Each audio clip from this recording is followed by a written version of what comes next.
In this video, we're going to go over 4 common mobility exercises that will help you become a better cyclist. Now, the 4 exercises we're going to go over are going to address particular areas on your body. These 4 areas are going to include your T-spine, or the middle of your back, so from the middle of your back to the upper part of your neck between the shoulder blades, your hip flexors, your glutes, and your lats. So these 4 common areas can become over tight, and we want to avoid any over tightness in those particular areas because we don't want those to lead to injury.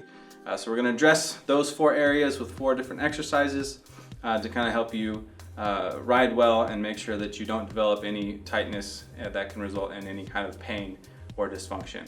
So the first one we're going to do is going to address your mid-back or your T-spine, and the reason we're going to do this exercise is because when a lot of riders ride, they have a tendency to become hunched over or be in that rounded forward flexed position.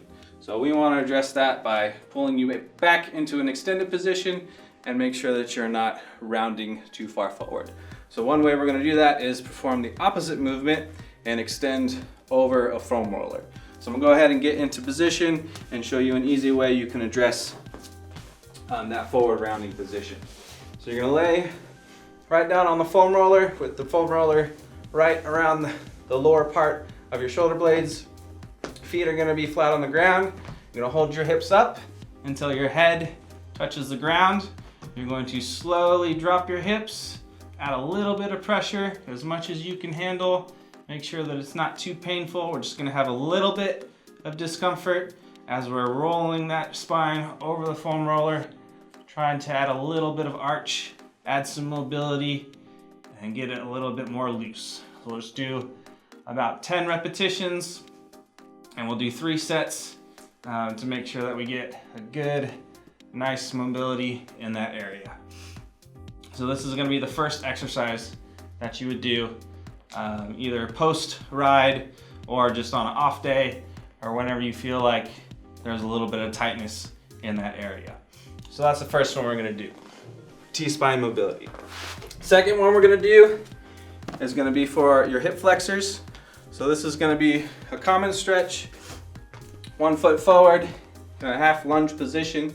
You're going to be really cognizant and aware of the stretch in the top of your hip, so we don't want to feel it in our quad. We want to make sure we're feeling it up in the hip flexor. So one way you can do that is by making sure that you're in the lunge position and that you're pushing your hips forward to increase that stretch.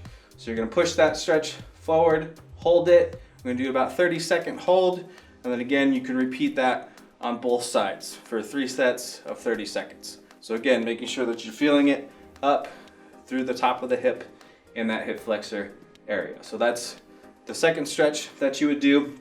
Again, because when you're pedaling, you have a short range of motion in your hip flexors, so those muscles tend to get tight.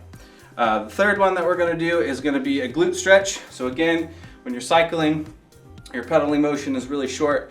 Your glutes tend to get pretty tight if you're riding multiple days throughout the week, especially on longer rides.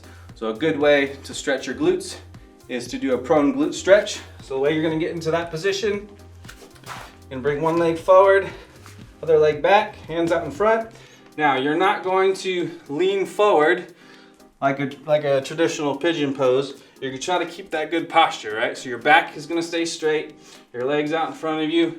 You're going to try to sit down and feel that glute stretch, maintaining good spinal alignment, good posture. So hold that stretch, again, just like we did the hip flexor stretch, 3 sets, 30 seconds on both sides. Last but not least, we're going to go into our lat stretch. So again, when we're on the handlebars, grabbing the handlebars, we have a tendency to stay in this fixed position. We're not adding some range of motion into our lats, so those muscles can get fairly tight while we're riding. Good way to stretch those out. Grab your stability ball. You can use a bench, you can use a couch, whatever you have that's available that you can rest your arms on comfortably. And all we're going to do is let our arms go out straight. Our hips are going to go back. Our head's going to be down. And we're going to drop our chest towards the ground as we set our hips back. And we're just going to hold that stretch for 30 seconds. So good lat stretch, increasing the range of motion in our lats, making sure that we don't develop any issues, any tightness in those common areas that become prone to becoming too tight and could possibly lead to pain and discomfort, not only while you're riding, but when you're off your bike and just going about your day. So keep those 4 stretches in mind. Make sure that you do them on days that you are working out, either after your rides or on your off days. You can do these every day. It's not going to harm you if you work them into your schedule on a regular basis. So hope you ride well. Those are 4 stretches that you can start doing as soon as you have time. Thanks for watching.